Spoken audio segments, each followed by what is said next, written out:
This first one's considered discrete because you can't, it's like, it's impossible to sell 2.5 beverages on a given day, all right? This is not binomial, this is not Poisson because we don't have the conditions met for binomial and Poisson, okay? But it's fine because we don't need to use those when we're given this probability table, okay? So if I want to find the probability x is bigger than 6, I add up the 3 probabilities where x is bigger than 6. Again, notice I'm showing which probabilities I'm adding. So if you accidentally did greater than or equal to 6, instead of strictly greater than, it's -1. If you only give me the probability without showing me what you did, it's -4.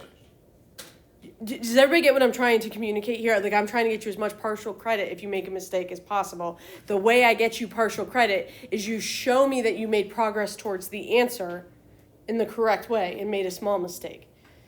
If you don't show me that you made a small mistake, I'm going to assume you made a large mistake. Everybody good? Likewise, what is the probability that at most, probably x is less than or equal to 3, you would add together the two that are less than or equal to 3. You don't need to worry about showing the work for mean and standard deviation because I never showed you that, for one thing. Okay, just a reminder, what we did is we put the actual variable in L1, the probabilities in L2, and we treated that L2 as a frequency list. That's how we got that mean and standard deviation. And then you just run the one variable stats that we've always run in our calculator to find mean and standard deviation. Do we have any questions over this? Can you just repeat that again? Sure. How to find the mean and standard deviation? Plug this into you're going to plug your actual, like, what you're trying to find. We're trying to find the mean and the standard deviation of the number of beverages, right? So those go into L1. Your probabilities are how frequently each of those numbers should occur. So you're going to put the probabilities in L2. And then when you go to run those one variable stats,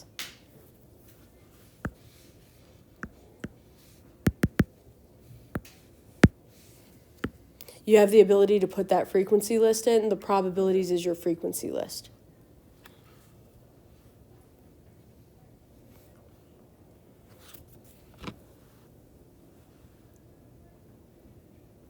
Any other questions on this page? All right. This next one, specifically number 6, I was incredibly flexible with what you put for explaining why something is binomial on your homework. I will be less flexible on the test, so I want to make sure we're all on the same page of what are the expectations for describing something as binomial. Okay, the rules are we have repeated binary trials. Binary means even what my two possible outcomes are.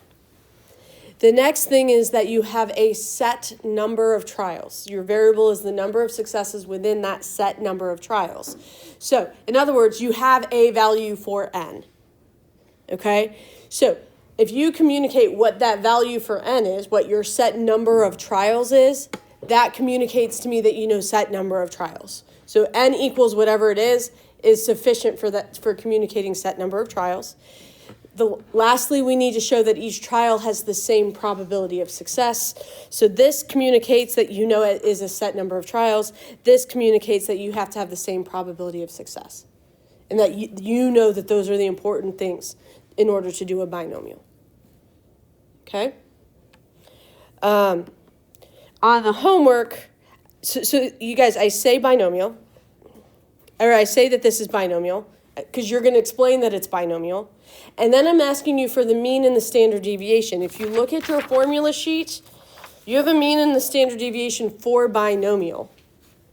And what happened is a few of you guys missed points on the standard deviation because you gave me the standard deviation of a Poisson instead of the standard deviation of a binomial. So use your formula sheet and use the one next to the one you just said this was. Do you guys see what I'm saying there? Okay. In terms of your probabilities, a reminder that PDF gives me the probability x is equal to some value. CDF gives me the probability x is less than or equal to some value, and everything else you have to rearrange. Okay? So this one, what we chose was binom PDF because I have x equals 4. If you want to tell me what you did in the calculator in case you get it wrong, that's fine. That's a way of showing me, supporting your answer so I can see if you made a small mistake what it is. Okay?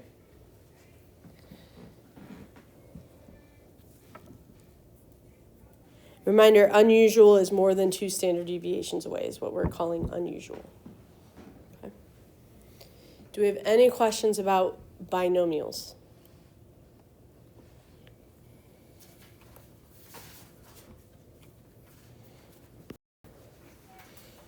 For the Poisson, I'm looking for, it's the same uniformly distributed over a time period and the mean. And then the formula for Poisson distribution and the standard deviation of Poisson is on your formula sheet. Again, making sure you use the right standard deviation formulas for whichever one you're dealing with. And then the PDF and the CDF work exactly the same.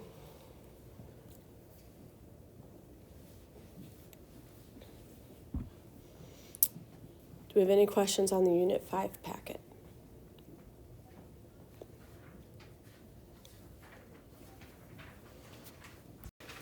All right. Unit 6 went pretty well, but some things I want to make sure we're talking through.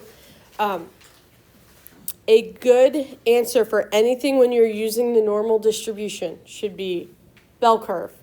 Does it have to be perfect? No, but should I be able to tell that it's bell-shaped with like tails and a mound in the middle? Okay, but it doesn't have to be perfect. It should have the mean labeled. It should have the standard deviation labeled. It should have any shading labeled. So if you tell it to the calculator, you need to tell it to me. You tell it to me on your picture. If you draw a normal curve without any shading, because a lot of you guys did this without any shading, and then put the wrong thing in your calculator. You're shading what you're trying to find, okay? That's how you communicate to me that you know what's going on.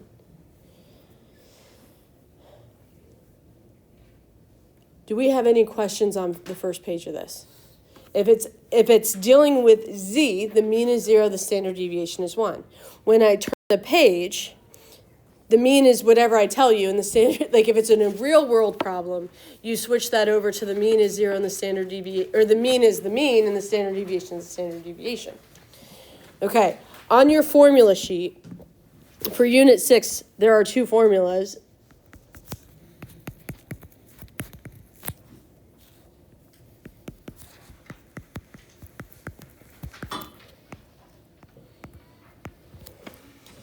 Okay, so this one's done a little bit differently, okay? What's worth noting is the way you can see that the standard deviation of the x bars is if you look at that formula, it's the one with the x bar, the standard deviation is that sigma over the square root of n formula. So what that tells me, I'm still throwing this into normal CDF, I still am labeling my mean, my standard deviation, I still have my probability statement, and I have that shaded on the graph, right? Okay, the difference is the way I would use my formula sheet is when the minute I say what is the probability that the mean of something happens, I should be using the formula with means in it, and right? Like I need to use the standard deviation with the means in it, okay, which is sigma over the square root of n. Do we have any questions on this particular page?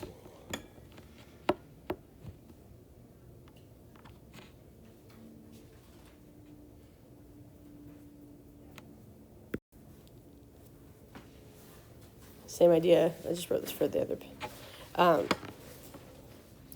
So as we're looking at this one, we're told that the population is strongly skewed right. Okay, the x bars are still going to be normal because my sample size is big enough that most of my samples are going to be about the same. My means are going to be about the same. So the means will be normal. The samples themselves, the population from which I'm drawing, will not be normal, but all the possible means we could get would be. Okay? Other than that, it's making sure you're using, like, whenever you're doing the probability that the mean is something, that you use the standard deviation of the means, that sigma over x bar. Okay? Now, I don't have to take this test on Wednesday. Is there anything, your test, you guys, based on the previous test, previous homework assignments in the test, if you laid them next to each other, I'm sure you guys are getting a feel for what to expect on the test. You know what's coming. Is there anything you guys want else that I have not talked about so far that you would like me to go over with you? So a reminder, in terms of due dates, I have graded everything that was turned in as of first period this morning. Okay, so if you completed Lab 6B since then, I have not graded it. More than one of you, so Gracie, not just you, submitted Lab A and Lab B spot. Do you guys get what I'm saying? And so, like, I went in and deleted what you put in for Lab B because it was Lab A, and I put in your grade. I put it in for Lab A. Do you guys get what I'm saying here? If you think, I would ask that you all double check that, because I'm staring at just boxes on a spreadsheet as I'm trying to do that, and double check I didn't screw that up. Okay? But I'm pretty sure, and I feel like I put everything in correctly for you. I would like you to check. What I'm basically saying is you should check your grades in Blackboard to know where you're at. Okay? And if I made a mistake, let me know, and I'll happily, like if I put the wrong grade in for 6B, if you submitted 6B and I deleted it thinking it was 6A, I don't think that happened with anybody, but if it did, you guys get what I'm saying, right? Okay? Other than that, this is your time to finish up 6B. I will be grading 6B while you guys are taking the test is when I'm going to be putting in the grades for 6B. Are we good? That's when it's due. So 1:30 on Wednesday is when you guys have to have Lab 6B done.